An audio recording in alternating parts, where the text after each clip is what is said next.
Hello, everyone. Welcome to the Jersey Shore Podcast.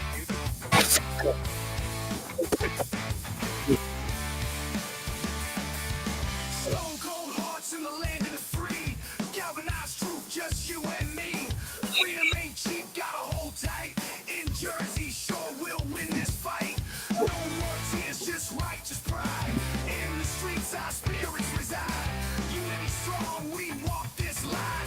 One big voice, it's our time. Jersey Shore, we got the fight. Stand together through the night. America first, raising the flag. We ain't never gonna lag.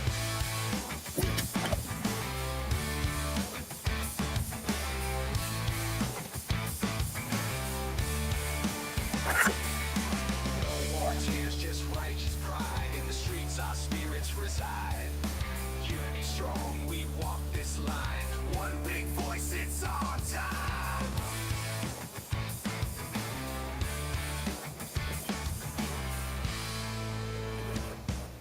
Generation fighters take the stand. From shore to shore, we reclaim the land. Grit and glory in every strand. In Jersey Shore, we make our stand.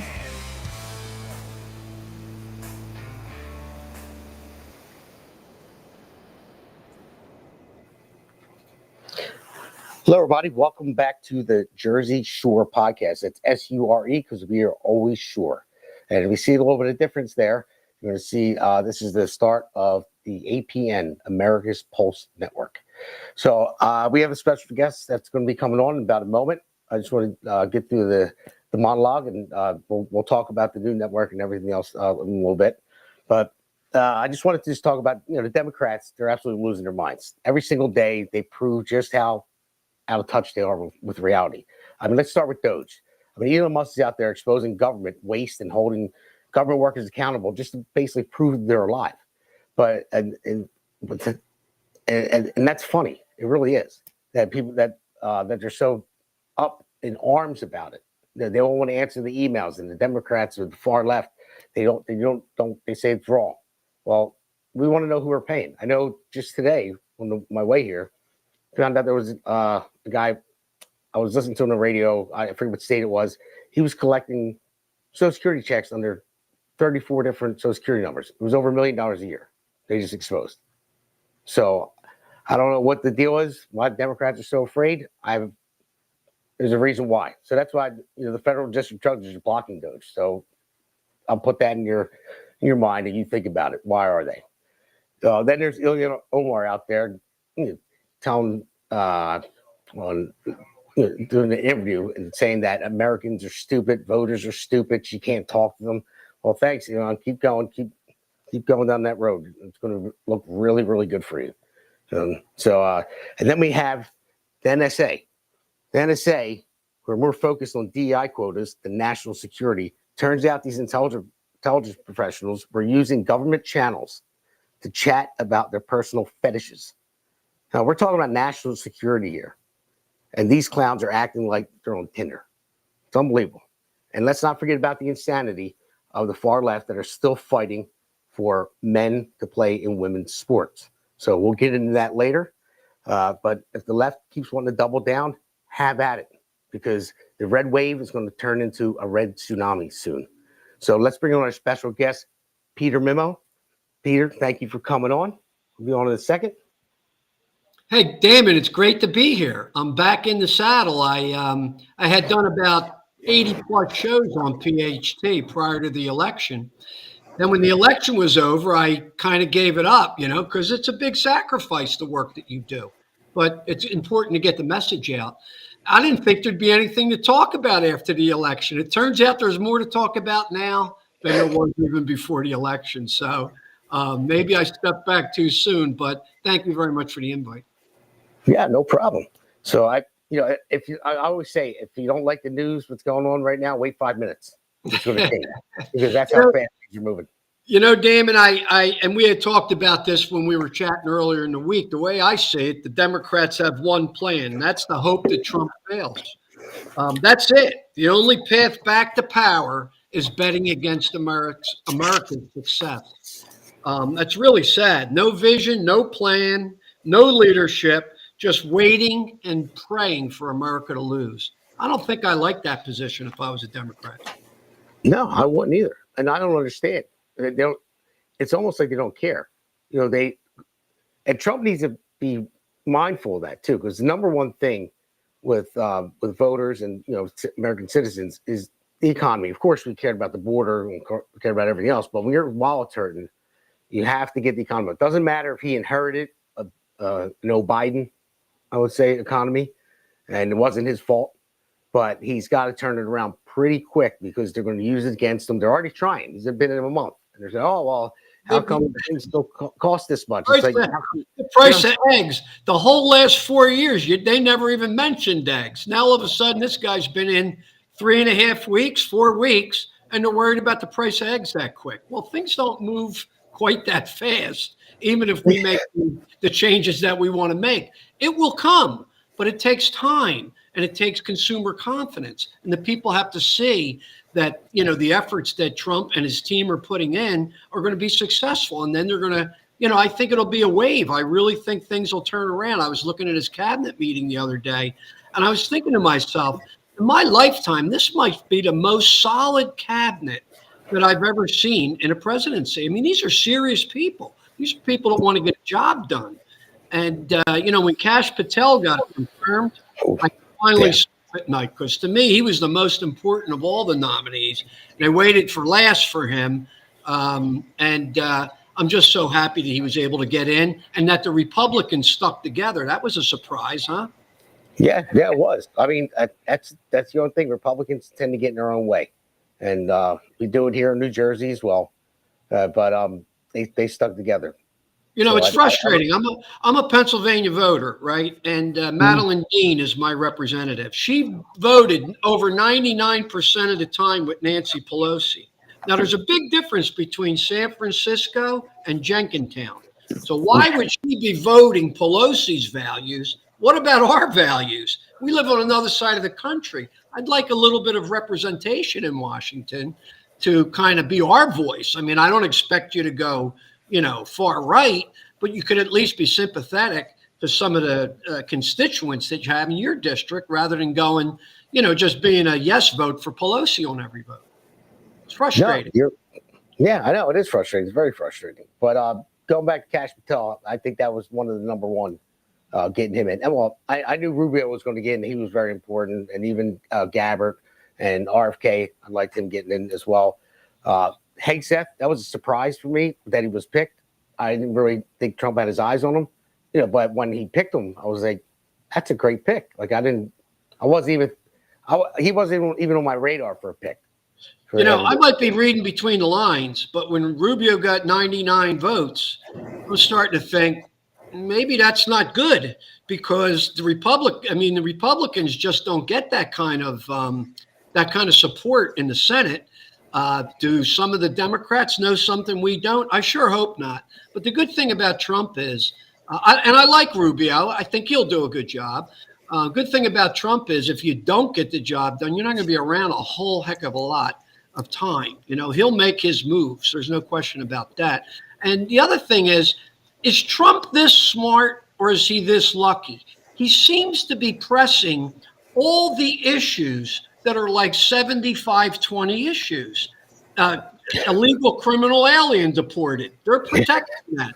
Fraud, waste, and abuse. They're protecting that. Men and women's sports. They're protecting that. These are all 80-20 issues. Let them run on that, especially in Jersey with the governor race coming up. Let them run on those issues. These are 80-20 issues. And the Democrats just seem to be on the wrong side of all of them. I don't know if Trump's that smart to put him in that position, but that's sure working out in our favor, if you ask me. Oh, it definitely is. Definitely is. I mean, it seems like America, Trump has his finger on the pulse, I would say, America's Pulse Network, of the American citizens, of the voters, because they're tired of it. They were so fed up with all the BS and everything was going on, what they're teaching in schools and men and women's sports. Like I said, everything you just said. It's just common sense issues. These are common sense issues. These are issues that, when you look at the election and how the results came out, Sure, MAGA was 45, 47%, but what got you over the top was the white collar people, the blue collar people, the no collar people, the people that have tattoos, the people that wear sandals in the wintertime. All these people, these are common sense issues. I was concerned about that because if you believe what you saw on TV, they were telling you it was close, which it wasn't. But I really appreciate the fact that America woke up. I really, really appreciate that. And we needed help to get over the top. And these common sense issues, people showed up and they made their voice heard. Yeah, I think the big part of it was the mainstream media lying the whole time about Biden and his condition. Everyone knew he was declining, but they stuck up for him over and over and over again. And everyone really knew. But they're like, oh, yeah, he's doing backflips in the White House. We can't keep up with him. Okay, sure. Right. And then we went to that debate with Trump and just declined and melted down right on stage. The mainstream media, they couldn't stick up for him anymore. That's why their ratings plummeted, and there was nothing that said that they had to admit it. And then they get Kamala in, and then that's when the podcast started blowing up. Trump goes on Rogan. And no one trusts the mainstream media anymore because then we find out that they're being paid money by the Biden administration. Unbelievable. I often wondered about what was in it for the American media, the mainstream media. What was always in it for them to be paying for programming that nobody watches? But as it turns out, me and you were subsidizing those programs. We were paying CNN, ABC, NBC, CBS, BBC, Politico, Washington Post, NPR, NPR, and PBS. Right? They're bad enough. The public broadcasting and MNLSD, I call them. And and now they come out with, believe it or not, I call him Fake Tapper, Jake Tapper. He's got a book coming out about how the media covered up Biden's mental situation. He was the one doing it. He was the one doing it. Yeah, that book better not sell. Like he was backing him. So I watched a clip of him today. I forget what it was. Was it somebody on Fox? One of those shows. I watched it last night, and I think it was Gutfeld. And I was watching it, and I saw they played a clip of him saying, "Oh, he's great. What are you talking about? Your answer is stutter. He stutters." And now he comes out with a book, and he wants everyone to buy it. I always say, Damon, that truth is not a left-wing value. It's a liberal value. It's a conservative value. It is not a left-wing value. They lie about everything, and then they just move on to the next lie. I've never heard an apology for the $60 million we spent on a special counsel for a Russian hoax. Why don't somebody like Rachel Maddow come on TV and say, hey, I was wrong. I was dead. You never hear that. It's always on to the next lie. And, so I've come up with the theory that truth is not a left-wing value. I hate to say that, but I really believe that. I really do. It's all about power for them and whatever fits the narrative. No, I agree with you. And speaking of Rachel Maddow, I mean, her $30 million contract at MSNBC, I don't know what she has on them, but after they fired Joy Reid, which who deserved to be fired, she was the race baiting host of her show. But Rachel Maddow goes on and just attacks MSNBC, saying how they're wrong, and she didn't agree. And I'm looking at it, I'm like, really? I'm like, you got a $30 million contract, and you do one show a week. It's like $400,000 a minute. Yeah, exactly. And so crazy. What does he have on them? Like, I mean, to have the guts to do that, to say something like, I don't know. And the other thing is, if she really feels that way, why don't she quit? Start her own podcast, and she can hire all minority people to run her podcast. She can do everything she says that she believes. If she really believes it, why don't she resign and do that? She could do that, but she's not going to do that. She's just going to project her values and her platitudes on us. But the good news is nobody watches. So who cares what she said at the end of the day, right? Yeah, well, that contract's going to get cut because American taxpayers not paying for them anymore. So, God bless them. They're raiding in the basement. So, yeah, God bless them. Can you imagine Okay, sorry, go ahead. Can you imagine our tax dollars? You work in a factory and you're subsidizing Rachel Maddow's show. Isn't that's And they want to protect that. Good luck with that one. I'll tell you that. Oh, I know. Trust me. When I found that out, I was fired up. I got 2 herniated discs in my back from work. And Yeah, I exactly. go to work every day, pay my taxes, raise my kids. And I'm like, why taxpayer dollars are going to these news stations to spew lies and hate and call us all racist and, toxic masculinity and have, trans into kids in schools when they're young and not telling the parents about it. All this stuff going on. I'm like, and they're talking about it on these media outlets, and they're pushing this narrative. And a lot of people, I mean, I one thing I figured out that because I ran for Congress, and one thing I figured out is that media can be more powerful than politics, because what do people do? They go home and they watch TV. And they listen to it over and over. And I had a lady call into my show, on my radio show on 92.1 WVLT before this. And she was asked about Elon Musk and he's not elected and this and that, what he was going through. And she was like a raging lunatic. And I'm talking to her and I'm like, well, what's your question? So she asked me a question and I go to answer it. And she just, boom, trashed right on top of me. I'm like, listen, do you want me to answer the question or not? And then she just rambled on. And I said, are you ready? I said, I'm willing to have a conversation. I like when people call in that disagree and actually have a conversation. And then I said, okay, this is why. And boom, she just cut on rambling. So I had to cut her. And that's like the far left. That's what they do because they watch all these shows all the time. And they're like, oh, no, this is the way it is. Trump's he's Hitler. He's a fascist. And this and that. And I said, I've never seen I got like maybe 2 words in. I said, if he's a fascist, I said, I've never seen a fascist government try to downsize. That's the only words I got. The guy works for free. How could he be a fascist? And when's the last time a fascist left the office that he was in? Right? Exactly. Trump left office. He didn't stay in office. Yeah. I don't consider January 6th an insurrection. The Republicans are the only ones that have riots that start at noon and end at 4:00. All the Democrats start their riots at like nighttime and they don't end. They go on for days and days and days. But, the thing that bothered me the most, and it's not that I'm getting called a racist and a bigot, and I'm an old white guy, so I'm in the line of fire. There's no question about it. But it's really the anti-American message that really, really bothers me for our kids, for our grandkids. They have to hear that. And it's not just on MSNBC. It's in the schools, too, because the teachers' unions kind of project the same thing. Now, that's not all teachers. There's probably a heck of a lot of good teachers out there. But, when you start to, like you said, Plato said a long time ago, he who controls the narrative controls the people. So when you said, hey, I think the media is more important than the politicians, you are 100% right. That's a proven fact. Whoever controls that narrative is going to control the people. Unfortunately, guys like us are few and far between that sort out, the BS from what's real. Right now, like all BS.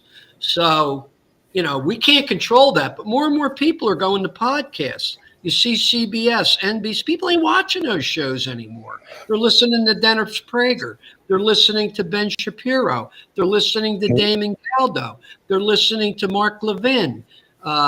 This is what people are doing now.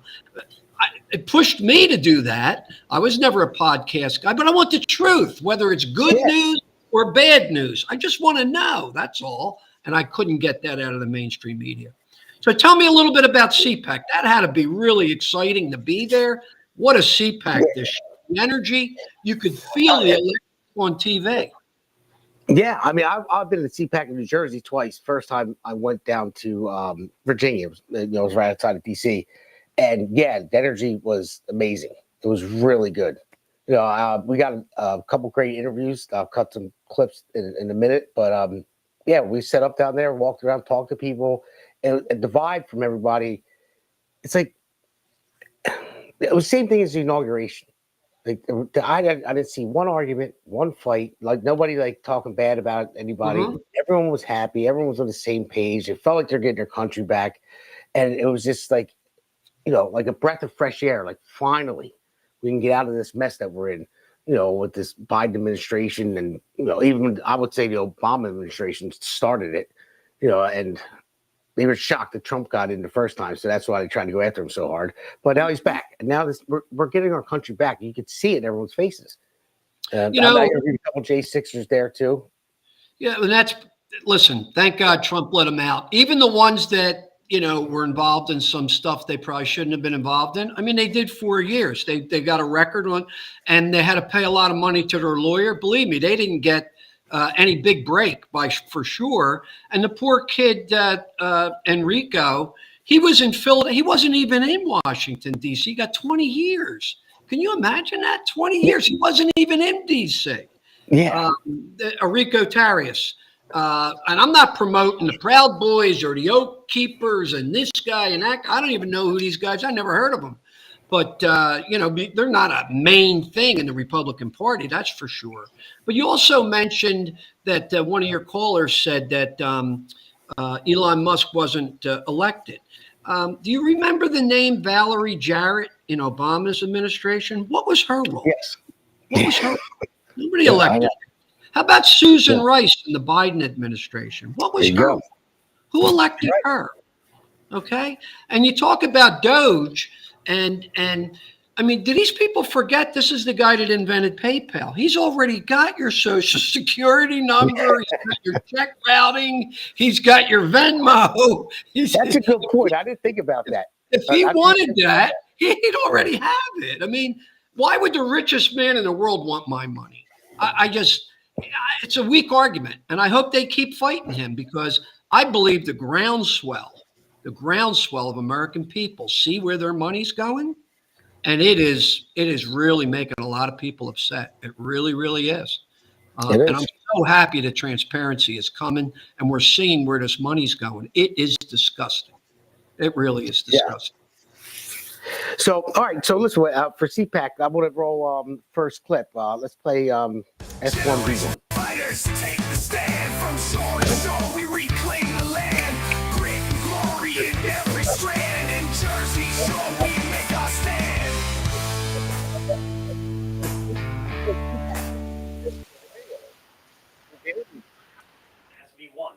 Oh, sorry. How you doing? My name is Damon Galdo. I'm the host of the Jersey Shore podcast. That's SURE because we're always shore. So we're down here at the convention. We want to network with people, and we saw the table over there. So tell me about your club. Yeah, my name's Andrew. I'm with the Log Cabin Republicans. We are America's oldest and largest organization for LGBT conservatives, Republicans, and straight allies. Okay, cool. How did it get started? Log Cabin got started back in the late 70s, actually, thanks to the support of then Governor Ronald Reagan of California, where he had been advised by Republican members of his staff who are gay to oppose the Briggs Initiative, which would have prevented homosexuals from teaching in California public schools. And after that victory, he said that he respects the work that these folks did and they should organize. And that's where Log Cabin was born. That's great. Other than Trump, he's one of my favorite presidents. I have the speech on my wall, time for choosing. No, he's great. And he actually, since then, the Trump family has really taken up that mantle and been huge supporters of us. We were the only organization to collaborate with Mrs. Trump, First Lady Melania, since past cycle. She's a big supporter of ours, and we could not be more grateful for the support. We've ran the LGBT coalition for the campaign for the last 2 cycles, and while in 2020 our focus was mostly targeting fellow gay and lesbian Republicans for the campaign's input, we actually put more of our focus in 24 on groups in general that may have, for whatever reason, felt alienated by the GOP. So we targeted primarily through our field staff, through our ads, women voters, young voters, and it turns out sometimes there's a different voice saying the same message, and we pulled out a win. I could not be happier to get Trump back in the White House. That's great. That's great. That's awesome. Because my nephew's gay, and one of my best friends is gay as well. But one thing he doesn't like, he's like, I don't push this on the kids, transgender kids. How's your organization? What do you feel about that? One of the biggest items on our wish list for President Trump when he entered the White House was to end any medical interventions for children.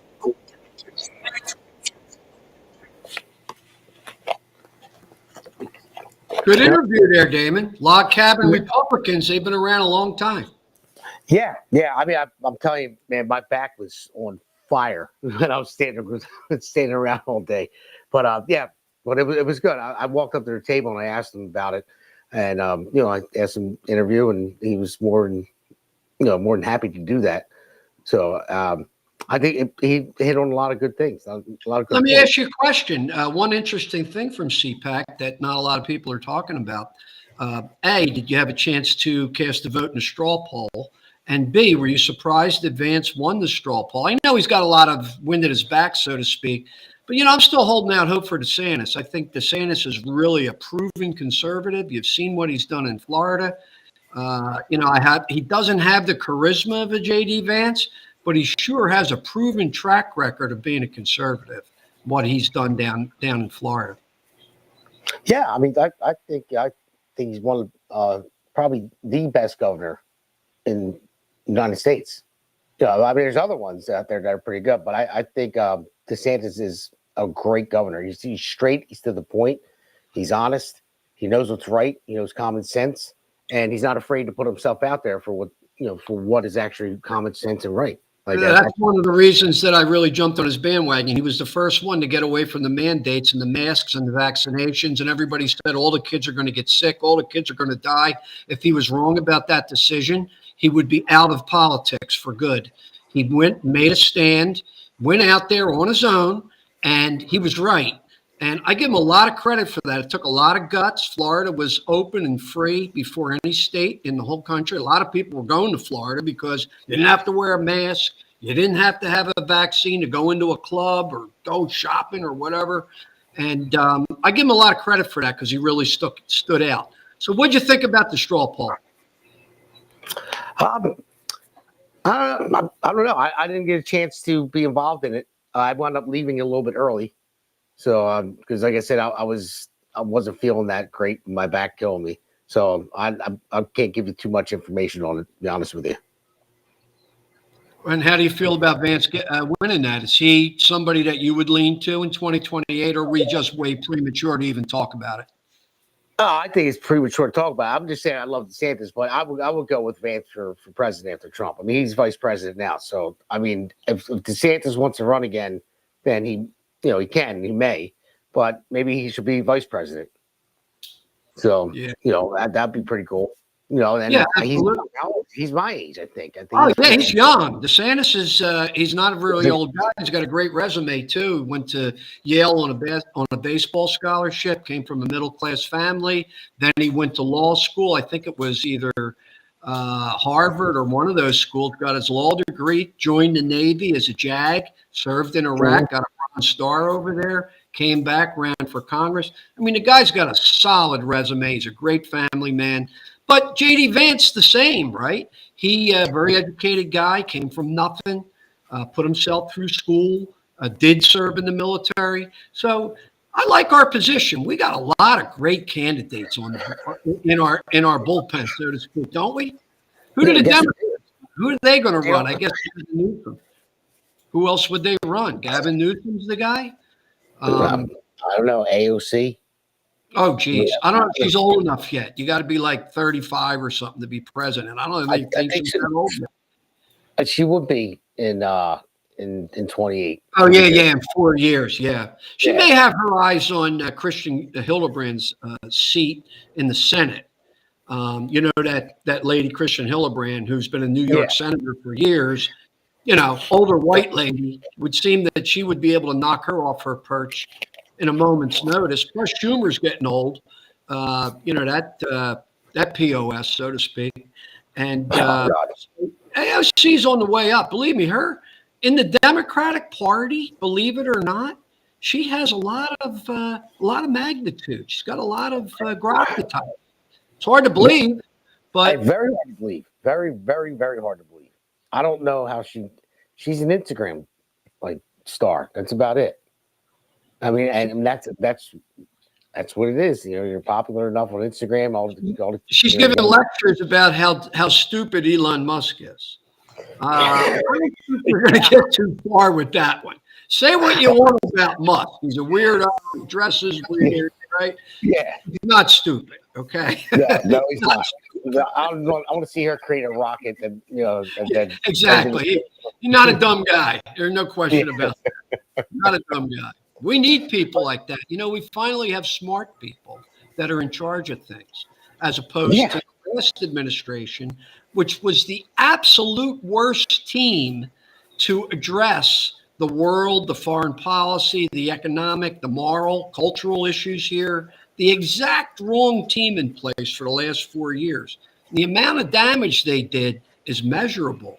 Believe me, it's going to take us a while to dig out of this hole. If anybody can do it, it's Donald Trump. So we're on board 100%. But he did a lot of damage in his 4 years. It's astronomical, the damage did in 4 years. I mean, with the inflation, just the open border alone, the amount of money we spent on that, and all the Americans that died, just from fentanyl, from the illegal aliens that are criminals, Yes. and stuff like that. It did so much psychological damage to the people, so much economic damage to this country, and even our foreign relations as well. You know, we look like a weak country, a very weak country. That's why Trump is coming in strong. Yep. And that's the thing too with Trump. I mean, I know a lot of people are getting upset with him. Trump is the best troller out there. He does it all the time. That's why he says the candidate, be our 51st state and all that. He knows what he's talking about. He doesn't really mean it, but he just threatens with tariffs. He wants to make sure the border secure. He threatens Mexico with tariffs, and and then they cave and they send 10,000 soldiers to their border to help close the border. So I mean, it's not like he wants to really do the tariffs as much. He wants to make things even. But it's all a threat. It's just like a lady called on my radio show earlier. She said that Trump called Zelensky a dictator, and I couldn't. She wouldn't even let me talk, so I had to finish it after I cut her off. And she said, "Why would we call her a dictator? Call Zelensky a dictator?" And I'm trying to tell her why. I'm like, well, here's the reason why. This is the way I look at it. There's no way that this war would end at all. We can't keep funding the war. There's no way they're going to get them out of Donbass and Crimea. So they're going to have to make a deal. And Biden was never going to be the bad guy and step up and say that Trump doesn't care. He'll be the bad guy and he'll call Zelensky out, because Zelensky cannot go in front of his people after watching, a lot of his people died, and there's his people saw, their brothers, their fathers, and everything else die. He can't just give it up without kicking and screaming. So Trump, I believe, is being the bad guy to call Zelensky out and say, probably talking to him behind closed doors. He said, I'll be the bad guy. I'll call you a dictator. You can get mad. He said, I'll never take a deal between America and Russia. And then you two come to the table, and I'll be the bad guy so you don't look bad in front of your people. I truly believe that's what it is, because that's the only way to end this war, because Zelensky he's got to save face. Yeah, it's exactly right. And we can't be fooled by the media and the narrative about Trump and his relationship with Putin. When Trump was president, he was the hardest president on Russia in the last, maybe since Ronald Reagan, from 16 to 20. And I think that'll happen again. The media are scribes. They're mouthpieces for the Democratic Party. Let's look at some hard facts about Ukraine. One, Ukraine can never win this war. Never. I wish they could. I wish they could beat Russia. But Russia is too big and too powerful. Number two, Ukraine is losing an entire generation of young men. What sense does that make? Number three, USA is pouring billions of our tax dollars into Ukraine. How long can we expect to foot that bill? We're dead broke now. We're 36 trillion in debt. And number four, and very important, Ukraine will never be in NATO. That is a deal killer for Putin. He doesn't want NATO on the border. I'm not a Putin guy. I think Putin is an evil killer. He poisons guys. Thank God he wasn't in charge over here. They'd have poisoned Trump instead of trying to lock him up and shoot him. But so I'm not, believe me, I'm not pro-Putin. But these are hard, cold facts. So Ukraine's going to have to give up the land that they've got. The fact that our businesses are in there doing the mining and doing that, and probably doing some covert espionage as well, that's a deterrent right there. Putin's not going to bomb or invade if Americans are there. That would be the kiss of death. And isn't it Europe's responsibility to provide security for Europe? Why do we always have to be the ones that send our boys to battle? That scares me. Finland and other countries. If Russia would to have a flare up with them, we got to send our kids over there. I don't know, man. That's a heavy lift. And if Ukraine got NATO, that wouldn't be good for NATO. I don't think, in my own opinion. That's just my opinion. No, I don't think so either. I think that's one of the reasons why it started, because Biden was kind of entertaining that for Ukraine to get into NATO, and he was a weak president, lame duck president. So that's when Putin decided to invade. And when Biden comes out, oh, if there's a minor incursion, I'm okay. That's okay, right? Yeah, a minor incursion, that's an invasion. Well, so just like a minor incursion on our southern border or northern border. Look who was in charge when that happened, right? Biden, Milley, Blinken, Sullivan. That's who I blame. Ukraine should be blaming them. They shouldn't be blaming Donald Trump. This would have never happened if Donald Trump was president. We had a weak foreign policy. People laughed at Blinken. This guy is a covert actor. He's the guy that was behind the Hunter laptop letter. It's not a guy that deserves to be in charge of foreign policy. Marco Rubio would never be involved in something like that. Telling intelligence agents to lie to the public in order to influence an election. Don't these people have any integrity? I mean, and Putin sees that. They had none whatsoever. They didn't care. I think the deep state goes very deep. And I don't know. I can't put my finger on it. Who's on? You have people like Soros, funding all this stuff. And Soros, he really wants to destroy this country. I'm glad Trump got in. I'm sure he's not very happy about that. But I mean, even Biden going over to Russia, I think it was his first year in office, and he has a list of 16 things. He's got it in his hand, and he said, I went and I talked to Putin, and I said, you can't attack these 16 things in the United States. It'll kill our infrastructure. And I'm like, what did you just say? Who fights a war like that? Right? You can't touch this. This will really hurt us. Right. Don't. Yeah. I'm like, right. And he's got the list in his hand, and you can see it. I'm like, you got to be kidding me. And it was serious. It's a joke. I was like, we are done. We are Listen, so done. The smart play is peace. Stop the killing. That is the smart play. Trump knows it. Not everybody's going to get what they want. Ukraine's going to lose some land. That's just the way it is. I'm sorry. But the fighting, the killing, and the billions of dollars that we're pumping into there, God knows how much of that's coming back. And you know what I mean by that. That's got to end. That's got to end. I have a sneaking feeling that a lot of this USAID money, do I really believe that they were paying for a gay library in Peru? I mean, that money was coming back. I want to see a copy of that comic book, that gay pride comic. I don't believe there is one. That money's all coming back. You can't prove that yet. But you're going to see. That's going to come out in the long run, how much of that money circled right on back here. Yeah, if it doesn't come out in the wash, it'll come out in the rinse, I'm sure. I think it will. I really do. So we're just scratching the surface. It's going to be a fun ride for the next 4 years. It really is. It's going to be a lot of fun. Yes, it is. So, I want to roll this next clip. I want to roll S1V2. This is another. My name is Damon Galdo with Jersey Shore Podcast. It's SURE because we're on shore under the America's Pulse Network. So, over there. What's the name of I'm Matthew Webler. I am from Atlanta, Georgia. I was arrested for participation in J6. I went up there to peacefully protest in March. Things were out of hand.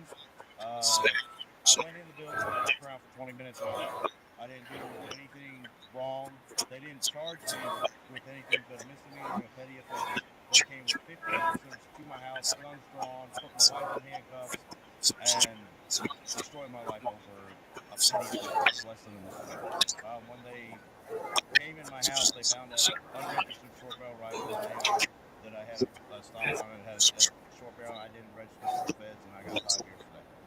President Trump pardoned me January 20th. I served 36 months in prison, 37 months. Yeah. It was fantastic. But the greatest thing is we got to see Americans, thousands and thousands of Americans stood up, voted us, supported us financially. They worked really hard for us, and it was amazing. We don't.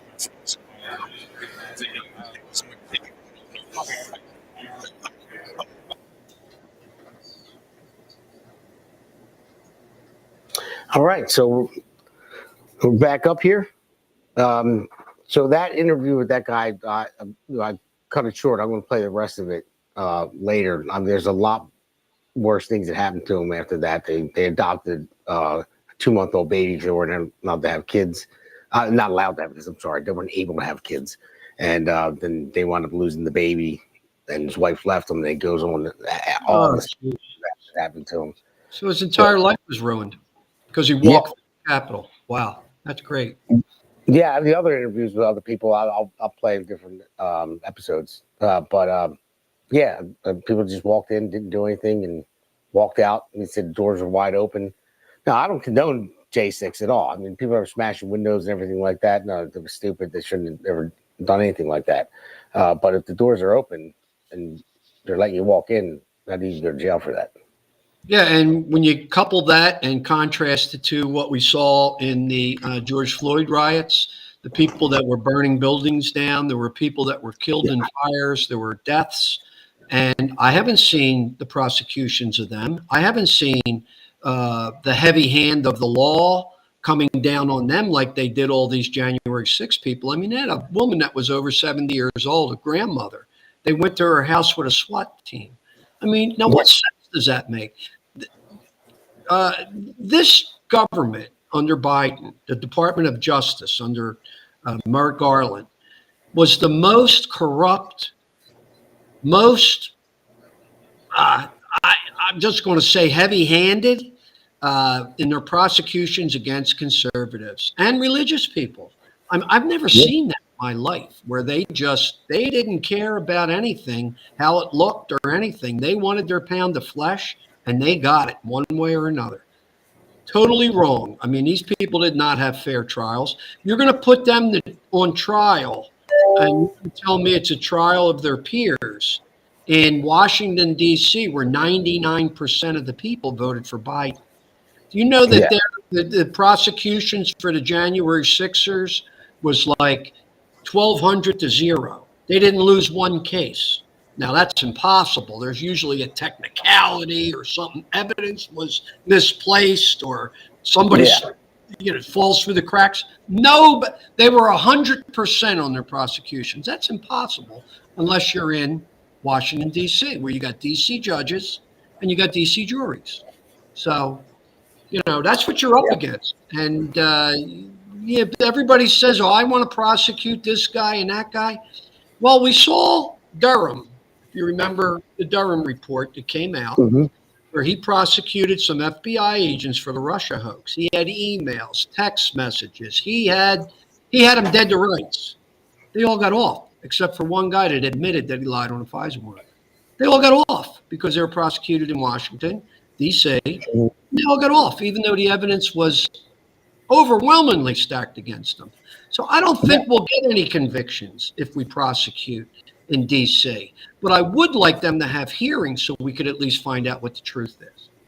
Bring the pardoned people in, let them testify. If they lie, then you can prosecute them. But I want to hear I want to know exactly what went on. I want to know the truth. And I think there's a story to be told there, how the government coordinated to get these people to really ruin their lives for trespassing. I mean, it's ridiculous, really. They absolutely did. I don't know if you ever saw the Tucker Carlson interview with the Capitol Police Chief at the time. He had the interview with him on Fox, but they never aired it. It's when Tucker was fired. And so it never was aired. So he had him in again when he went out on his own.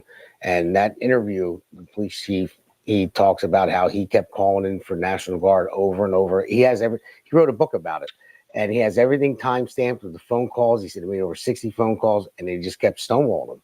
They wanted the people to go in there. They wanted. Yeah, exactly.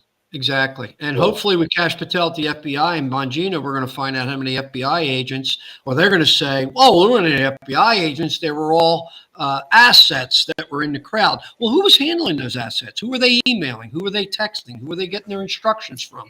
Who were they reporting back to? So that's the same thing as having an FBI agent on the ground. Yeah, exactly. You're right. So, and then, so still talking about CPAC too. What to tell you, all the interviews that we gave at the same time, and then I ran into Steve Bannon. So, and he had the war room set up there, stage, and went over, and I was talking to this girl. She was on the other side of the stage, and I didn't know it was his daughter. It was Bo Bannon, and there's a local guy here in Frank Cedar who lives in Deptford, well, Woodbury, Deptford, like in between, and he did a sculpture for Donald Trump about 18 years ago. He's an artist, and he can sculpt him. He's very, very talented. He's awesome. And I met him through this guy, David Aber, was on the committee in Deptford. And he wants to he drew up this rendering of the Trump Memorial Library. And it's beautiful. I mean, it's awesome. And he put a lot of stuff together. He put a lot of time and effort into it, but he couldn't get it in the right hands. So I brought it with me to CPAC, and I showed Steve Bannon it when I was talking to him. And he's like, wow. He's like, this is awesome. Because Trump wants to build that sculpture park. Like he had it. I mean, you can look it up on Wikipedia. He had it ready to go, and then Biden got in, and he signed an executive order and shut it down. So that pissed him off. So he's got it rolling again. He wants to build it. So I showed the Bannon, and we actually exchanged information. So I've been texting back and forth. He's like, all right, when are you going to send the rest of the drawings over? He said, I want to get it to Trump. So that's pretty cool if that happens. That is really cool. I really like Steve Bannon. He's a hero. He's a military guy. He was a captain in the Navy. He's a guy that played by the rules. If you ask me, he was the first guy to say the American media is the enemy of the people. We know that now. When he first said that, he was vilified for that. And 5 years later, we know that he's absolutely right. The American media is the enemy of the people because they're propagandists. They're left-wing scribes, mouthpieces. It's always anti-Trump. It's always anti-American. And, so at least he opened up our eyes to that. And he still has a great voice out there. And I know a lot of people listen to him. Yeah, they do. So before we go to our next segment, I just want to advertise this book here. This is Bone Deep Blues. So Bone Deep Blues is ripped from today's headlines by New Jersey author Brian O'Callahan. This book is an award-winning international bestseller that delivers action, suspense, and humor. The story follows J.D. Walker, a former Navy SEAL turned blues musician, and he confronts a human trafficking network led by a figure known as the Ice Queen. When those close to J.D. are taken, he finds himself in high-stakes chess game, an auction to sell his brother's fiance to take place. Now, Brian O'Callahan, he's a local guy. He's a former police detective, so he combines, personal experiences and extensive research, weaving in his passion for blues music as well. Bone Deep Blues kicks off the J.D. Walker action series because there's more books coming out, and tackles the pressing issue of human trafficking with well-developed characters that spring to life in this fast-paced narrative. This exhilarating book is now available in print and digital format on Amazon.com and thebigdogmedia.com. So Amazon.com, thebigdogmedia.com. And Bone Deep Blues by Brian R. O'Callahan actually has a 4.8 out of 5-star reviews on Amazon. I'm going to check it out. I'm definitely going to check it out. I love those Navy SEAL books. Yeah, it is pretty good. I did say that I was starting to read it a little bit here and there, but I really did start to read it for real this time because my wife was reading it. She's further into me, and the beginning is a little dark until then when they go, I want to give it away, and the couple goes on vacation afterwards. But yeah, I started getting into it. It's pretty good. I'm not a reader. I'm waiting for them to make a movie out of it. I'm like, come on, get a movie out there already. So I just watched Right. it. Well, more often than not, as in the case with Lone Survivor, the movie woefully did not depict Marcus Luttrell's book. Was so much better than the movie. And the movie was okay. I don't know if you want to sit around and watch Navy SEALs get shot up for an hour. I didn't particularly care for that. But the book, I really enjoyed the book. It was great. And that's all I read now is these military books and these documentaries. There's so much going on now. I just don't have a lot of time for fiction. I get all my fiction on TV from ABC, NBC, CBS. I don't need any more fiction. Yeah, I hear you there. So, all right, let's go to your so to the next segment. Well, you keep hearing constitutional.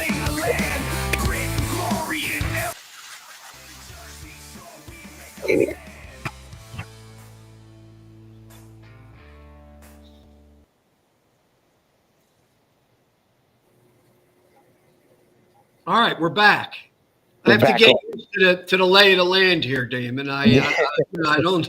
I did most of my stuff in studio, so I really enjoy that. But anyway, I was saying, all you're hearing now is constitutional crisis, and I'm thinking to myself, the real constitutional crisis is DOGE versus the federal judiciary. That's the real constitutional crisis. And I came up with a paragraph. When plunder and corruption become a way of life for a group of men in society, over the course of time, they create a legal system that authorizes it and a moral code that glorifies it. So let me read that again because it's deep.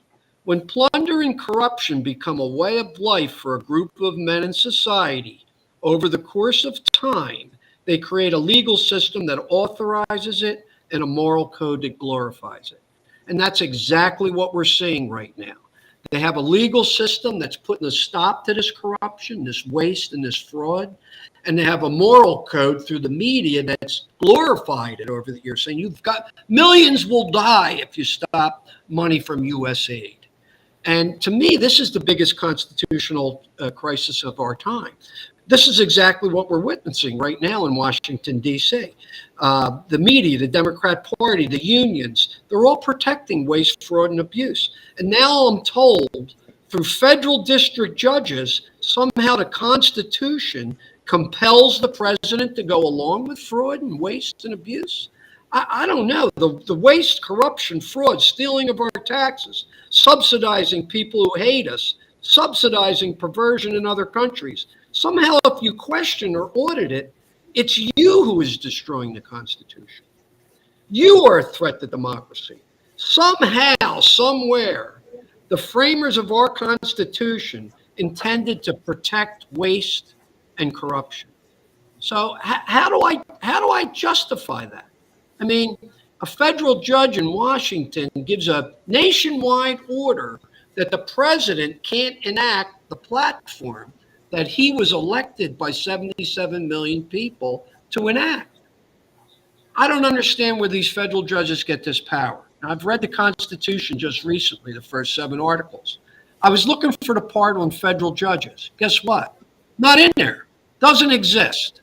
So it's surely they don't get their power from the Constitution. Where does their power to stop the president come from? That's the constitutional crisis. If I was Trump, I would ignore these lower courts. Make the Supreme Court step in and do something. This is the constitutional crisis of our time because they will find an activist judge. They will find a district somewhere. They'll put a stop to everything. There's already over 100 court cases that have to be heard about Trump running the executive branch. And then you hear people on TV say, well, he's breaking the law. He's doing illegal. What law is he breaking? What statute, specific statute is he breaking? What law is he breaking? Don't talk in generalities. Tell me specifically, Lisa Murkowski, what statute of Congress, of the law, is he breaking? Don't give me this, he's breaking the law. He's usurping our power. Well, he has just as much power as every other branch of government. He doesn't run the judiciary branch, and judiciary branch doesn't run the executive branch. He has plenary power over the entire bureaucracy, but somehow now he's not allowed to fire people. He must fund waste and abuse. And this is a major issue here. I don't know how this ends. I assume the Supreme Court will step in and put a stop to this nonsense. And listen, the bottom line is, how does this get stopped? What do you do when you have a president? Well, you vote him out. You vote him out. The people have the ultimate control if they don't like what the president's doing. That's who will take care of this, not the federal courts. Right? We had to withstand 4 years of Biden. We didn't go to court for this, that, and even when we did, he defied the courts. He defied the courts on Title IX. He defied the courts on immigration. He defied the courts on student debt. But all of a sudden now we got to follow the courts. This is the constitutional crisis. Yeah, it is a constitutional crisis because that's the thing. But Democrats, what they did, they broke that glass ceiling, and once they broke it, it can't be fixed. So if they did it, and now they're afraid that they're going to get caught up in everything. Why do you think Biden pre-pardoned all these people so they couldn't go to jail? Because they know they're all guilty of something. So, but once they broke that glass, it can't be unbroken. So you can't say the Trump, even though he's not breaking the law, come in and say, oh no, he's breaking the law and have a federal judge stop him. I mean, Trump should just do exactly what Biden did and say, well, exactly. Do what he did. Biden really broke the law. He circumvented the Supreme Court and he bragged about it with the student loans as well. So he's going to do it anyway. Yeah, that's it. And then he said, "I'll find a way to do it." He bragged about it when he did. He found ways to do it. Like I don't even know how. To me, we won this election. We're all feeling great and everything.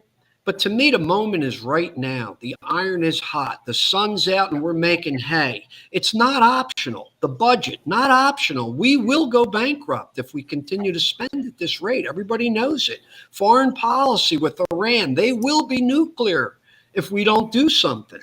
Domestic policy with immigration and Title IX. This is the cultural battle that we're fighting right now. With DOGE, the USA will definitely go bankrupt at the rate that we're in. We're $2 trillion budget deficit. Everybody knows this, but just keep spending. It's right now, interest is more than our military budget, and it's only getting worse. We cannot continue this. The moment's now. If we're ever going to win this fight, it's right now. We have the players in place. We have Trump in the White House.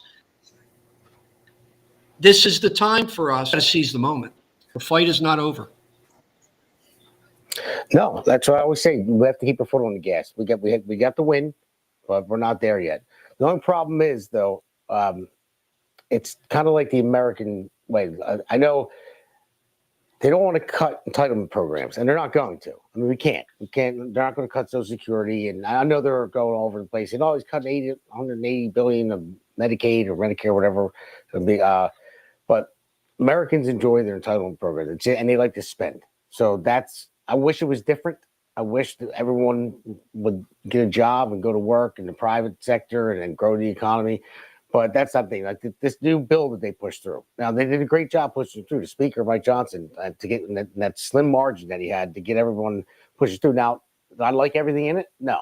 But he had to get it through. He had a very slim margin, get it past the moderates.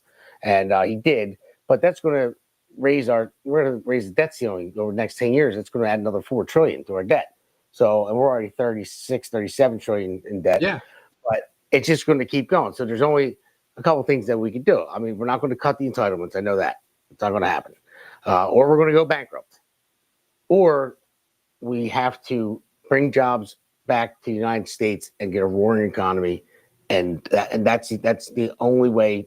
That's the only way to do it, because Americans like to spend. And I wish it was a little different. People were a little bit more fiscally responsible, but it's just the way Americans are, and it's the way it is. So we have to bring jobs back here and boost this economy and pump it up. It's the only way. No question about it. And I think that his economy will do that. I really do. But as far as Speaker Johnson's concerned, I really like him. He's a great man. He's an honest guy. He's a religious guy. He's a family guy, smart guy. He was able to keep his caucus together. He was able to get those bills through. However, the spending that you're uncovering now, came under his watch in the House of Representatives. Why didn't any of our representatives see this spending? If there was ever going to be a reason to shut the government down, if you expose the spending that you put your name on, nobody would blame you for that. But yet the Republicans, they didn't know all this money was going to all these places. I'm skeptical on that. I wish Johnson would have been more, the Republicans would have been more aware of what the heck was going on with our money. This is our money. We work hard for our money. And we don't want it spent wastefully. We want it protected. That's the trust that we put in our government officials. So, and the other thing with Johnson is, what's going on with those elections? Now, I know Hochul in New York won't allow that election, so you won't see a representative out of Ellie Stefanik's seat. She won't have that election. But the two elections in Florida, shouldn't they be booted up? When are those elections? We need those two seats. That gives us two more, because they're Republican seats. So when are those elections going to be held? Nobody talks about that. So every time I watch the TV, I'm thinking, ask that question. What's going on with the elections? I was curious about that. I was going to ask you. You're in Florida. Well, they're supposed to be in March, but I have not seen anything. I feel a lot better with another two people, in the House of Representatives that are voting for Mike Johnson. He's going to have a heavy lift. I don't know what's going to happen in the Senate. I really don't. And I'm also concerned that the Democrats are going to want to shut the government down. And the reason they're going to do it, they're going to say, is because Trump is the end of democracy. You know, that old line. So there's a lot of really interesting things that are going to be playing out. It's a lot of really, really interesting things playing out right now, not only in the courts, but the battle of the budget. And we have all our foreign policy messes. So I guess, as the Chinese would say, we do live in interesting times. We do live in interesting times. Absolutely. Well, as I told you, you obtained White House press passes. So that would be one of the questions I ask. What's going on with that election? Yeah, so, I'm going to dig into that. The next time we talk, I'll have that information, because that's something that I've been very, very, very acutely aware of. We need those two seats, and those two seats are there for us. Let's get them in there as soon as we can. That's the key as far as I'm concerned. But how do we stop the courts? I don't know. I saw the Babylon Bee the other day, had a thing in there. The Babylon Bee. It said federal judge rules the Constitution unconstitutional. So, where do you go with that? But that's kind of where we're heading, right? Ali Khan made that decision to stop the funding, to freeze the aid to USAID and all that. He told Trump, you got to pay it. But he didn't name any statutes that were violated. I read that whole decision. That was his opinion. It wasn't based on any case law. It wasn't based on any statutes that were being, impaired. So I don't know where they get the power to do these things. But we could see how they're going to fight us, and it's going to be in the courts. Yeah, it definitely will be. It reminds me of the county line here in New Jersey. I don't know if you were familiar with the county line. It was very misleading to voters during the primaries. So it was up to the county chair to give them the line. So the presidential election you're in one column under Trump, and then if you're running for the same for Congress or Senate and you don't get that line, you're all the way out in other columns. So a lot of people just go in the primary, they just light up the one button, and that's it. So Andy Kim filed a lawsuit against it, and he won. So, and then the judge said, all right, we're getting rid of the county line. 2 days later, the judge comes back and says, oh, no, just for Democrats. He deemed it unconstitutional because it was misleading. And he said, no, just for Democrats. Republicans weren't involved in the lawsuit. I'm like, well, it's unconstitutional. The law's the law, right? I mean, what's going on here? That's what we're running into. And by the way, I did see a New Jersey congressman. Is it Pauline? Paullone.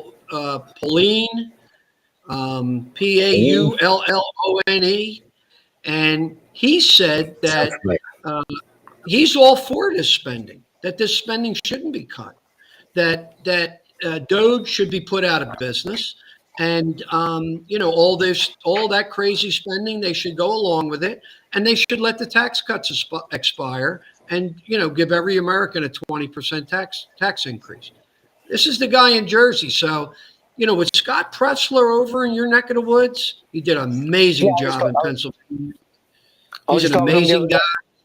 You should try and get him on your podcast. There's a guy that's, and he's a gay. Yeah, we're supposed to hate gay people, right? He's our guy. We follow him to the end of the earth. He's a leader. He really does a great job with that. I think Jersey's fertile ground to turn red in November of this year. I really, really do. I hope Jack Citarelli gets in there. He's a good man. He got close last time. What are your feelings on that election? Well, I'm not sure which way I'm going yet. I'm not going to divulge that because you got a primary to deal with. Yeah. Okay. Yeah. So my feeling on the election, I'm hoping obviously Republican governor wins. But I had Ed Durr on the 101. Jack had committed to come on, but we don't have a date yet. And Spady had committed to come on the show as well. Going to have Justin Barbera on Monday on the show. He's running as well. So I'm trying to get them all on, and I want to hear from every single one of them, see how they answer the questions, and then I'll make my decision then and go from there. But yes, any one of them than a Democrat. How about that? Yeah, well, I know Spady is a good man. I don't know him that well. The reason I mentioned Citarelli is because he got so close last time, and he's got the system set up. He's got the infrastructure to run that kind of race, and maybe he knows what he needs to do this time to grab that extra point and a half and put him over the finish line. But you guys are welcome to explore the primary field, which, in the Senate race, we should have done a better job of. We all got behind Bashaw, and he turned out to be, in my opinion, not a good candidate. So, I liked Murphy. He was not. Yeah, I liked Murphy, but Murphy didn't have the, the money behind him. And nobody else really stepped up in that. The girl got in, the Trump's, I guess the wife of the Trump. Yeah, exactly. Yeah, and a little bit. Yeah, she actually endorsed. Trump endorsed her way too late. That's the problem. Exactly. She got in too late. She got in too late. Bashaw had already been around all the counties. He won all those county votes and got his name at the top of the primary ticket and all that. But when it came to the general, he let us down. He didn't do a good job in the general. I just don't think he did at all. No, he didn't. I watched his debate with Kim, and he was weak. He looked scared. I don't know what's wrong with him. Maybe. So yeah, he froze for a little while. Yeah, exactly. He looked weak to me. Yeah. So something was wrong with him. I don't know what happened. So yeah, that was not good. That was not good. So I guess anyway, I'm ready for the media propaganda machine and the Democrats to concoct a whole new set of lies that we'll have to deal with, and never mention all the other lies that they've already spewed.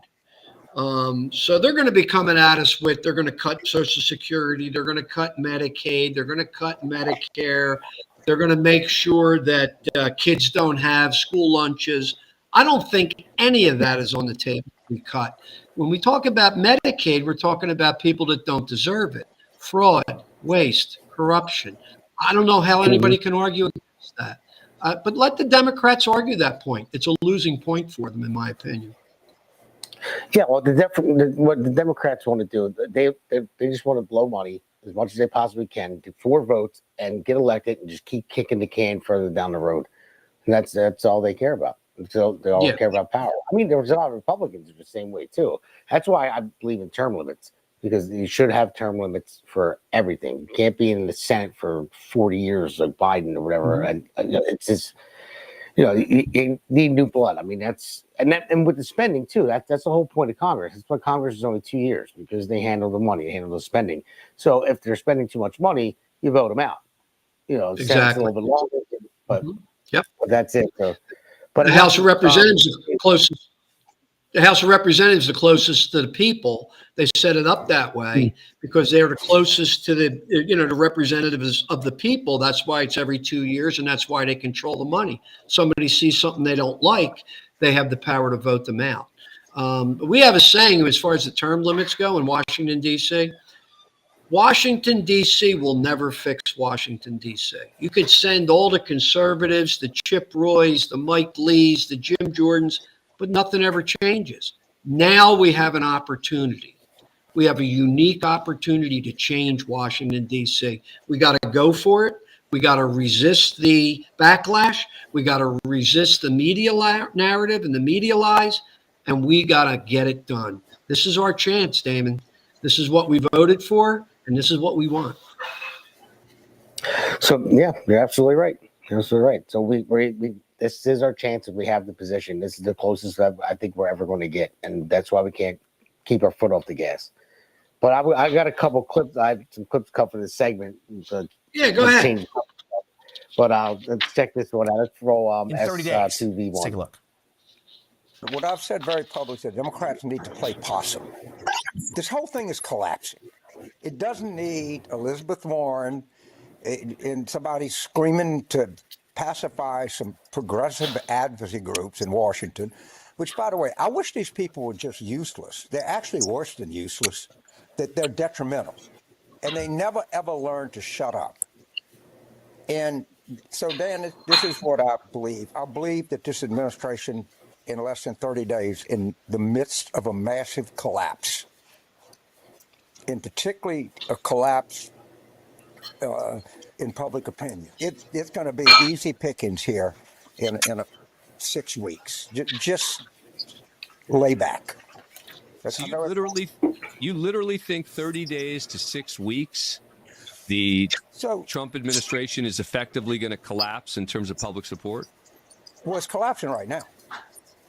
We're in the midst of a collapse. This is the lowest approval, not even close, that any president has ever had at a comparable time. Again, that's approvable.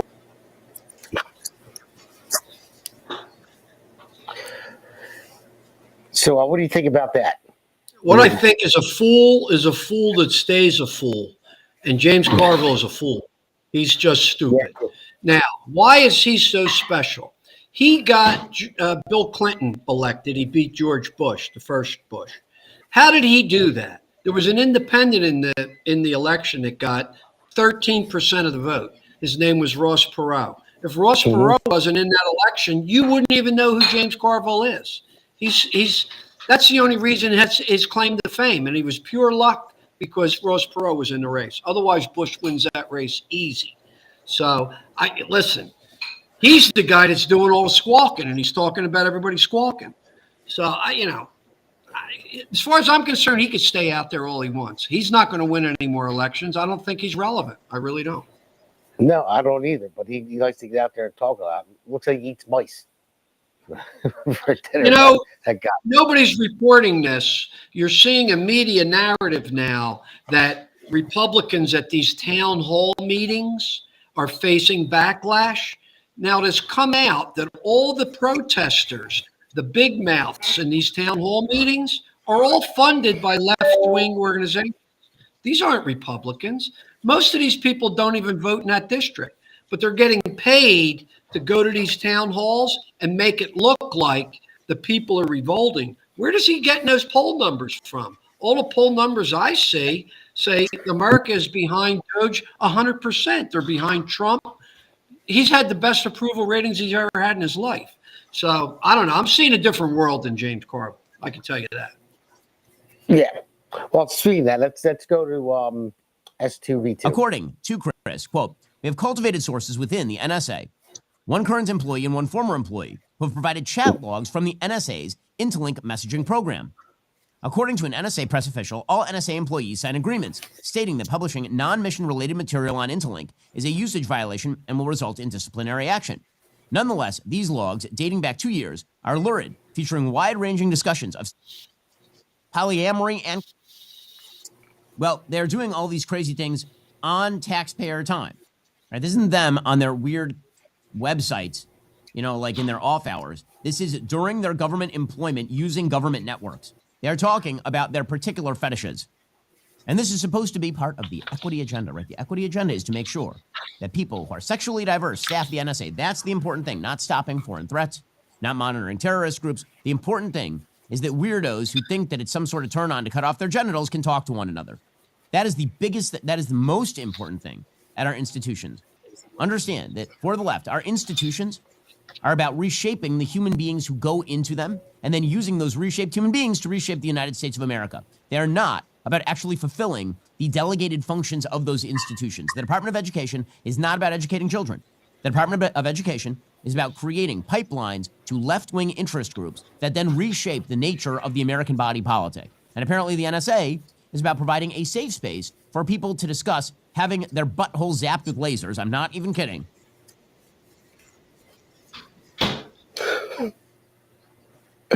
So I had to play the whole clip with Ben, the long clip. He talks a lot faster than I do. So I figured let him explain it.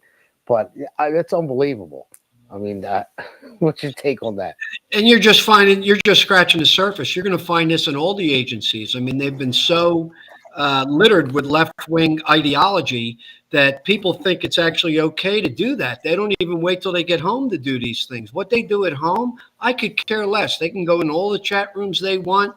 They can have all the fetishes they want. But when they're at work and they're getting paid by our tax dollars and they're in charge of things like national security, I would expect 110% of their motivation to be about their work, to be about what's best for America.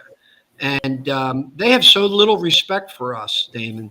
That's what it comes down to. They have no respect for the people that wake up at 7:30 in the morning, go to work every day. You see what they do with our tax dollars, and you see what, how they feel they should operate inside their cubicles at work. And I had been a civil service person for a number of years when I first got out of college, and I took my job seriously. I would never be involved in anything like that in the workplace. Boy, has that deteriorated. It's almost unbelievable. It really is. And I hope she fires every one of them. I believe I just heard they just found some more in the CIA as well. My co-host was talking about it earlier in a radio show, and he said there's some more things coming out in the CIA. So it's all of our security agencies. It seems like they're getting into this stuff. So glad they're finding it out, though. We would never known before. Yeah, and these guys are internal actors. This is the problem with the bureaucracy. It's unelected, and it has no repercussions for their activities. So, there's a lot of bad actors in there, and I'm surprised that John Ratcliffe, he's going to have a tough job rooting out who's really on our team and who's not. I'd be giving polygraphs to all my upper-level managers saying, hey, what are your feelings on this? What are your feelings on that? Just today we found out we were supposed to get the Epstein list. Everybody's waiting for it. Well, it turns out the FBI had another 1,000 pages of information that they lied to Pam Bondi about. They did not give her that information. Now she's supposed to get it tomorrow, but who are these actors in the FBI thinking that they can go around the Attorney General? That's not how it works when you work in an organization like that. There's a flow chart. There's people above you. You either do what they say or you quit. That's how you handle those types of things. How do you know? How do you know what they destroyed any of it? That's the thing too. How would you prove that? Well, I had found out that when they were doing their raid of Epstein's house, that there was a safe there that had a bunch of documents in it, and it was open. But the FBI said we weren't allowed to take any of that stuff because the safe wasn't part of the search warrant. So then when they came back 2 days later, it was all gone. So obviously that's some kind of a setup. What did the warrant say? You can go through Melania's underwear drawer? I mean, I've never heard of such a thing. They have a safe there. They're in there to get evidence, and they don't take the evidence. Then, of course, it disappears. So they're protecting people that are on that list. There's no doubt about it. Hopefully it'll come out. Hopefully it'll come out. And hopefully President Trump's name's not on it. I don't think it is. It's probably already come out, right? Yeah. That would have been out years ago. If they see some of the people that we think that are on that list, you're going to see some suicides and and everything else, because I think there's a lot of high profile people that were on that list. It's going to be so if they Legally, get yeah. So I know it's getting late. We got a third segment to go to, so I know you're going to be eating dinner soon. So we're going to roll to our next segment. We got some more clips to play. Beautiful.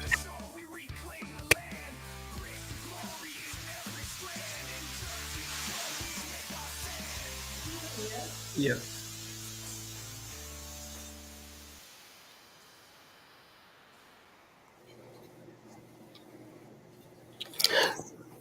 So, all right, now to segment 3, that's labeled Trump is King. And the reason why, but a question mark, because it'll be in one of these clips that we're about to see where they're complaining. And this will go back to, we were talking about the town halls, and, they're not even really Republicans. They are paid to go there. So we'll start off with rolling. Tyranny is rising in the White House, and a man has declared himself our king. So I would like to know, rather, the people would like to know what you, congressmen, and your fellow congressmen are going to do to rein in the megalomaniac.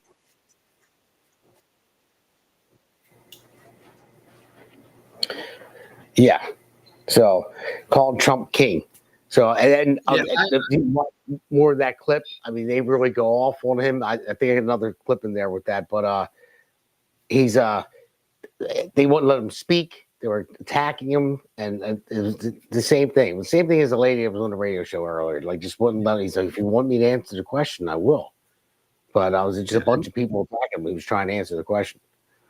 Listen, these are all leftists that are paid to be there. These are paid protesters. These are paid agitators. These aren't Republicans.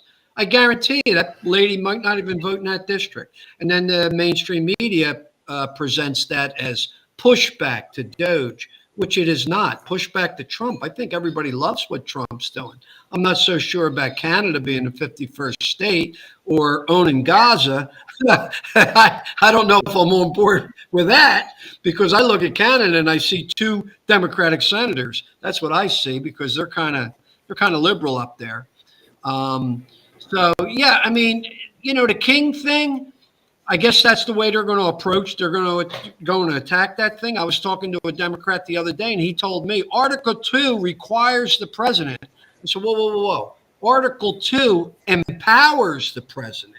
It doesn't require the president to do anything.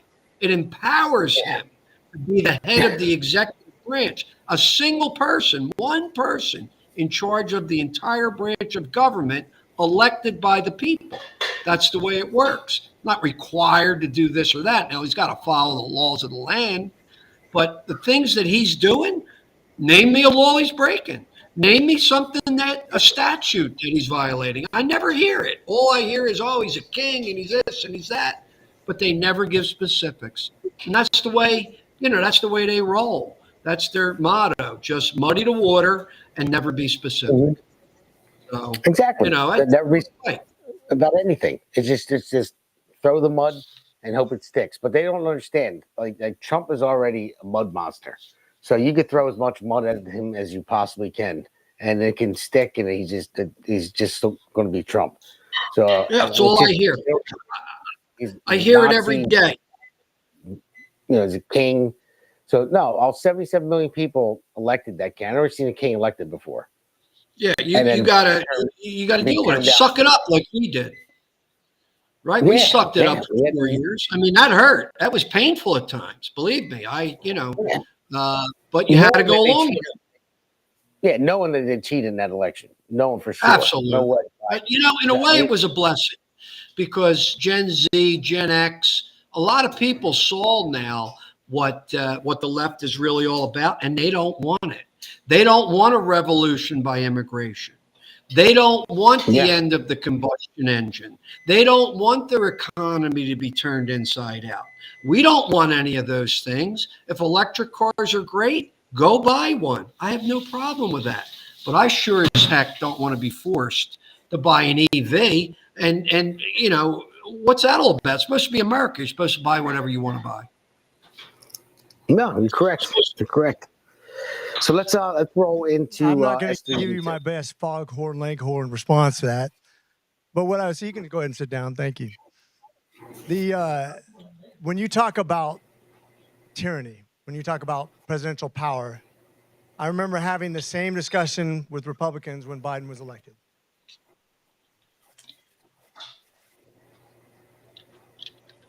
The funny thing is, you're sitting here and a lot of you would probably say those January 6s who are yelling just as loud as you, who are upset just like you,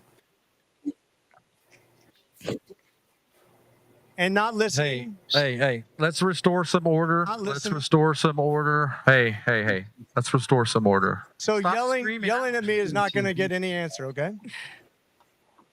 Hey, like I said, we're not going to point of yell. order. Hey, let's get through this, Congressman. Hey.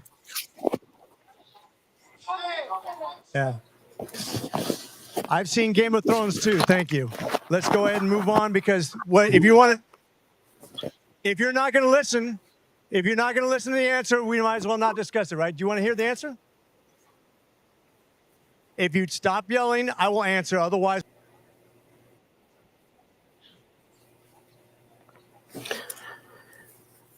So that right there, I was talking. It was hard for me to hear the people in the background yelling, but they were screaming "shame, shame, shame" like over and over again. Wouldn't let them talk, and that's why I said I seen Game of Thrones too, as men as well. But yeah, I mean, it's just like you were saying. There's send people. They're not even Republicans. They're left-wing actors, probably paid to go there to upset the town hall meeting and not let you speak. And that's the same thing I just experienced, like I said, on my radio show. I'm not saying that lady was paid to call in, but they just go to interrupt. So they ask you a question and then they just start screaming at you and there's no conversation. Well, there's a lot of people out there that are affected by Stockholm syndrome, which, is brainwashing, basically. You remember Patty Hearst, and they said, oh, yeah, she was convinced to go rob a bank or whatever it was.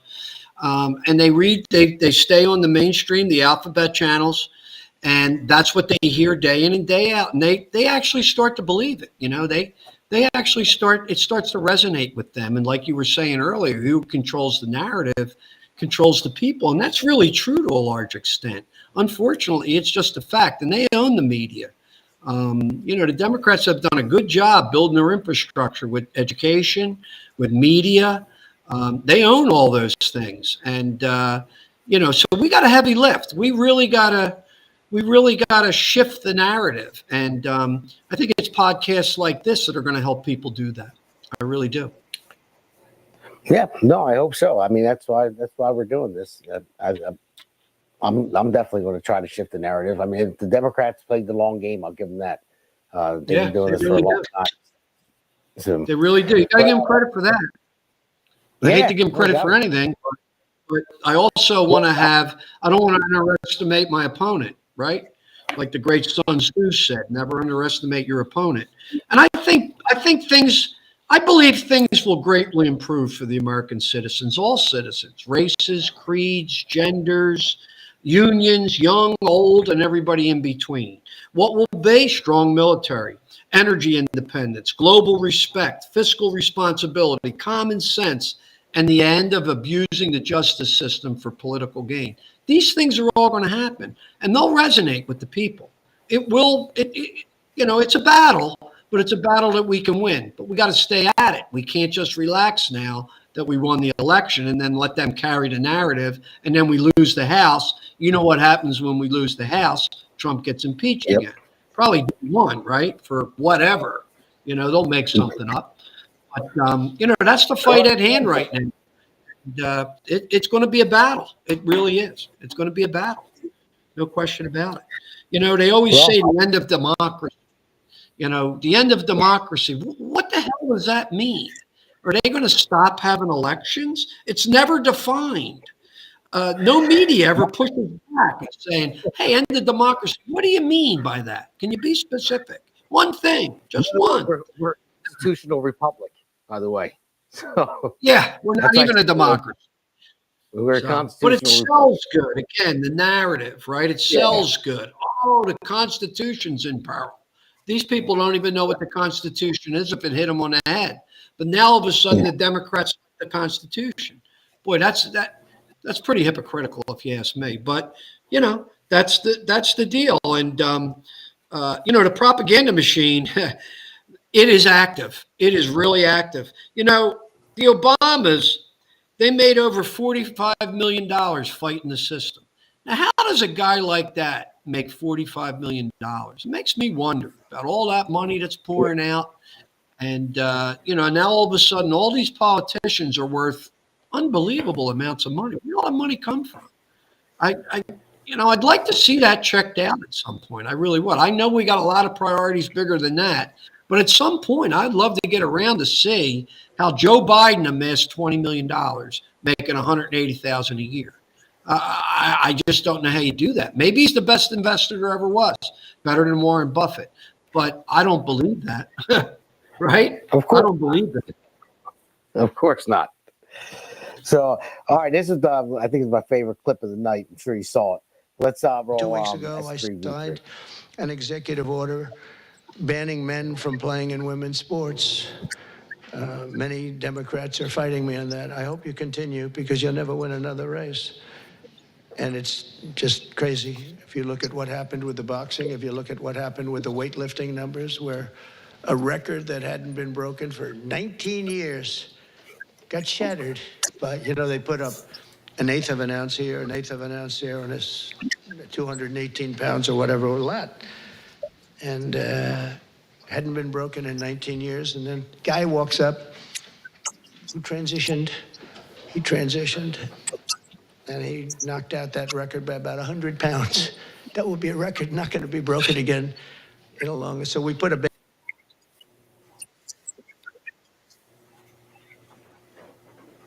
No, well, that didn't go long. It didn't go long enough. I wanted that clip to go longer when he asked for the Governor of Maine. So I guess it's on the next. It's going to be on the next clip. The so NCAA let's roll that. has complied immediately. By the way, that's good. But I understand Maine. Is the Maine here? The Governor of Maine? Are you not going to comply with it? I'm complying with state and federal laws. We are the federal law. Well, you better do it. You better do it because you're not going to get any federal funding at all if you don't. And by the way, your population, even though it's somewhat liberal, although I did very well there, your population doesn't want men playing in women's sports. So you better comply because otherwise you're not getting any federal funding. Every state, good. I'll see you in court. I look forward to that. That should be a real easy one.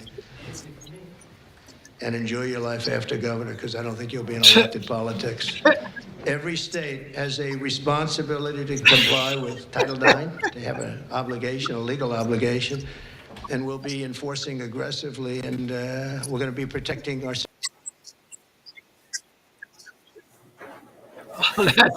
That's great. That is great. Isn't that great? That is great. I love that. Trump is the best. Well, you're going to be out of politics. You never know. There might be a bunch of crazy leftists up in Maine. I don't know. I don't know their electorate up there that well, but it just goes to show you. Great. Yeah, the first thing she says is, "We'll see you in court." Why? Because she knows she'll win in court. She'll get an activist judge. She'll bring the case in some remote location that's all Democrats. He'll put a nationwide injunction on it. That fight is coming, and eventually the Supreme Court has got to step in. John Roberts has got to step up. He has the power to control these federal judges. Now, the federal judges have been rebuked in the past for these nationwide injunctions. These are district judges, one district. What would give them the power to do it nationwide? Now, if they said, oh, well, we want you to keep the funding for this location that's in my district, you might say, but no, they do it nationwide. They're district judges. Where does that power come from? I don't. I'm miffed. I don't know either. I'm miffed by that. I really am. But again, that's an 80-20 issue. The people are on our side. It's only fair. You have a daughter. How difficult it is to be an athlete, not to mention all the hours that you put in, all the practices, all the travel teams, all the 7 a.m. wake-up calls, all the summers that you got to be working in camp and not at the beach with your family. I made those sacrifices. I was a college athlete. And I don't think it's fair to the women that put that work in and get to that level to have a man come in there. And don't tell me there's not an advantage. There's a huge advantage. It's just so wrong for our women. It's Title IX. It's women's sports. That's why they call it women's sports. No men. Let them have their own division if they want. But this is really, it has to be stopped. There's no question about it. It has to be stopped. And I guess the Supreme Court will have to, they'll have to weigh in on that. They'll have to weigh in on that. They're going to have to. I just can't wrap my head around why somebody would want to fight that. It's just, again, where's the common sense? Like, I just don't. The people don't want it. It's going to get interesting because the Olympics are here I think, in LA in 2 years or something like that. Trump said, if you're a man, you ain't playing in women's sports. We ain't giving you a visa. So you're not coming over here and playing in the Olympics. So, man, there's a battle. There's storm clouds on the horizon. It'll be really curious to see how that shakes out. Be really like that boxer beat up all them women. He ain't coming over here to do that. Trump ain't allowing that. So we'll have to see how that all works. It's really a tragedy to see these men taking medals away from women. It's what would motivate a man to do that? To me, that's I just don't understand it. Well, I mean, I would say for them to do it, I mean, gender dysphoria, it's a mental illness. So they're already mentally ill. So exactly. That's why women. And you see a lot of these school shootings and stuff. I was reading something in a medical journal where 90% of all the school shootings, whether they be males or females, or either have some type of gender dysphoria or they're on some type of antidepressant drug like Zoloft or Ritalin. And nobody ever mentions that. They say, oh, the guns. But there's a common element here, and it's mental illness. And that's where we're going to stop these predators, these people from lashing out the way they do. The doctor's got to step up and say, hey, this kid shouldn't own a gun. You got to be careful. There's warning signs. That'll stop the school shootings quicker than banning guns, in my opinion. But, as far as the gun issue goes, what I say about the gun issue is what is going to save more lives as far as gun control? More fathers in the home or more laws about guns? I say more fathers in the home. You get more fathers staying home with their kids, creating those values, you're going to have less problems with guns. And all the gun laws in the world ain't going to stop gun violence. So we need to do something. Yeah, I say that all the time. I think the two-parent household as well. I mean, and the father is very important to be in the home, just as important as the mother. But the two-parent households, I think back in like the 30s, it was two-parent households were like somewhere around 79%, something like that. But there was wars, fathers died, stuff like that. But now, I believe we're down to like 43%. That's really a travesty. Yeah, that's a travesty. Yeah. And Milton Friedman would say that all came after the 1964 law that Johnson passed on the war on poverty. And people that were married didn't get as much money as people that weren't married. And therefore, it created an environment. It created a climate of single-family, single-parent households. And, that's really sad because the Black communities had a strong family unit in 40s to 30s to 40s to 50s to 60s even. And after 64, that all fell apart. So, I think there's something to that. I really do. There sure is.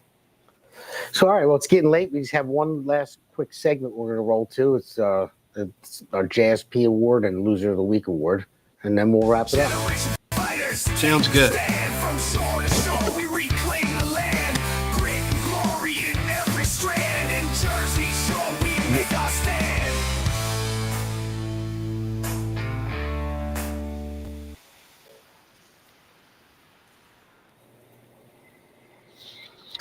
All right, so I'm just going to run through this real quick. So the JSP Award is the Jersey Shore Patriot Award. I'm going to give that to Dan Bongino this week for the position he got, assistant director.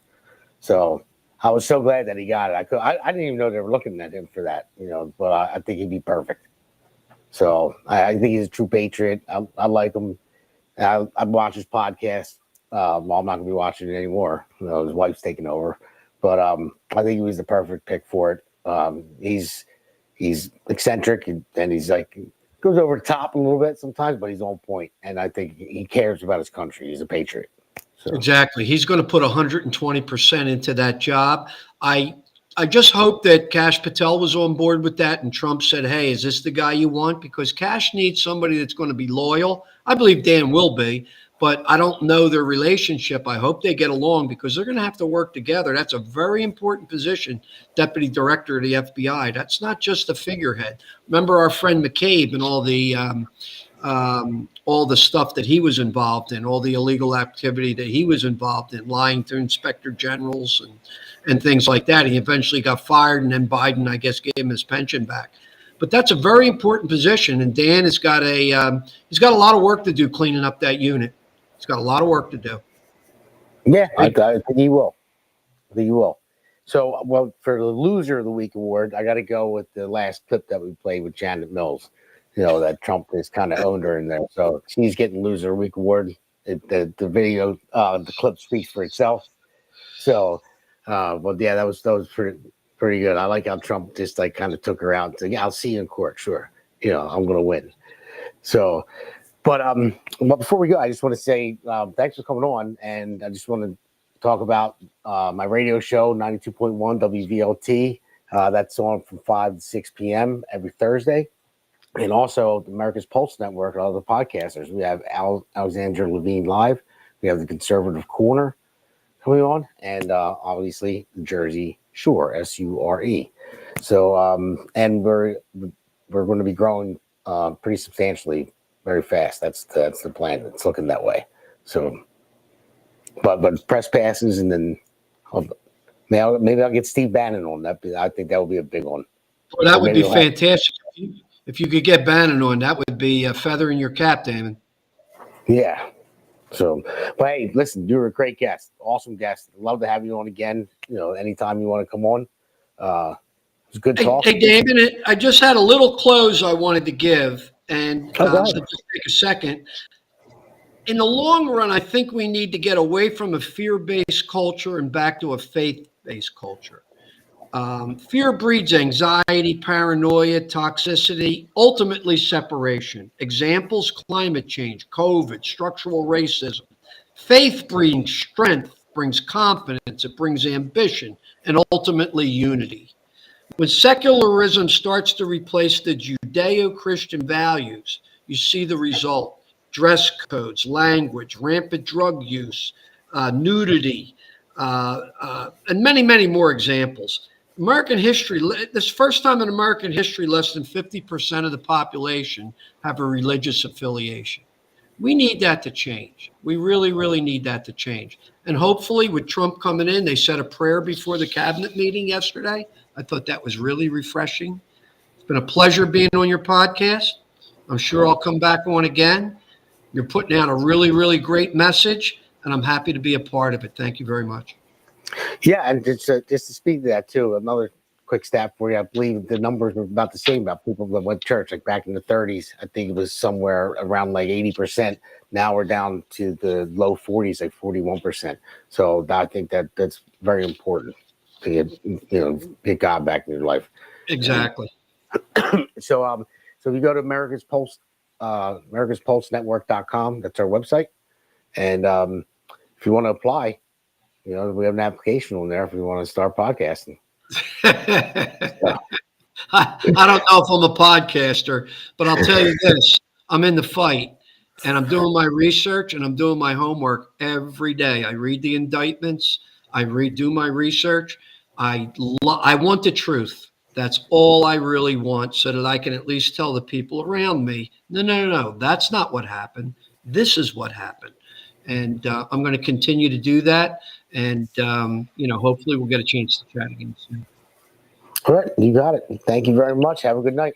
All right. Thanks, Damon. God bless you. From the mind of Brian O'Callahan. Buy it today at Amazon.com. Enter the dark world of betrayal, kidnapping, and human trafficking. Verified readers call Bone Deep Blues powerful and engaging, gripping, well-written, exciting. Buy it today at Amazon.com. A must heart-pounding read. Amazon verified reviews say it's a super storyline, excellent, thrilling. Experience the magic. Order now from Amazon.com. Choose from digital, paperback, or hardcover editions.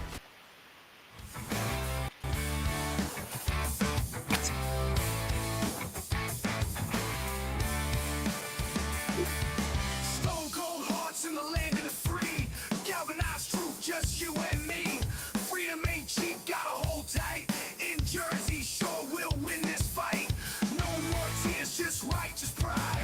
In the streets, our spirits reside. Unity strong, we walk this line.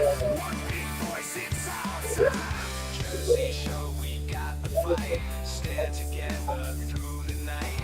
America first, raising the flag. We ain't never gonna lag.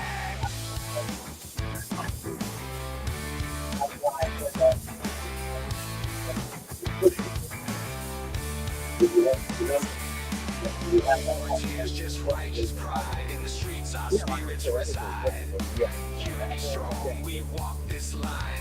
One big voice, it's our time.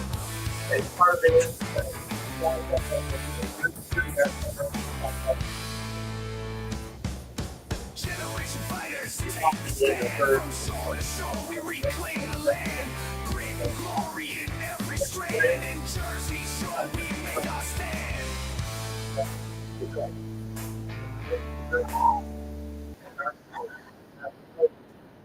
All that stuff. And we are